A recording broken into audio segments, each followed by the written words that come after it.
এই যে smoky I মেকআপটা করেছি এটা ব্রাইডের ক্ষেত্রে যাবে। এই স্মোকি আই মেকআপটা ব্রাইডের ক্ষেত্রে গেল, শুধু তোমাকে কি করতে হবে, লাইনারটা একটু যেমন আগের দিন দেখিয়েছিলাম সেইভাবে টেনে পড়ালে সেটা ব্রাইডাল আই মেকআপ হয়ে গেল। এবারে এই আই মেকআপটাকে যদি আমি ওয়েস্টার্নে কনভার্ট করি, সেক্ষেত্রে লাইনারের সাথে কিছু জিনিস আমি অ্যাড করব, তাহলে সেটা পুরো ওয়েস্টার্ন লুকে এসে যাবে। ঠিক আছে, লেহেঙ্গার সাথে করতে পারো, শুধু এটাও যেতে পারে, শুধু এটাও তুমি করতে পারো, কিন্তু আমি একটু ক্রিয়েটিভ কিছু দেখিয়ে রাখছি যাতে করে তোমার মডেল শুট বা যদি কোনো ক্লায়েন্ট মানে গাউন পরে, লেহেঙ্গা পরে, সেক্ষেত্রে তোমার এটা অ্যাপ্লাই করে সুন্দর একটা আই মেকআপ দিতে পারো তাকে, ডিফারেন্ট কিছু। ঠিক আছে, কি করব, লাইনার নিলাম, জেল লাইনার, ভালো করে ব্রাশে এটাকে আমি দুদিকটাই লাগিয়ে নিলাম।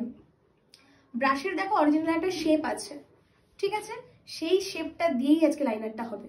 দেখে নাও, আয় সরে, ভালো করে কাজলটা এদিক ওদিক লাগিয়ে নিলাম, চোখ বন্ধ।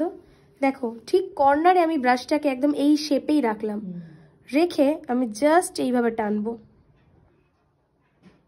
বক্স আছে আমি টানলাম, এবারে আমি সামনের দিকে চলে যাব।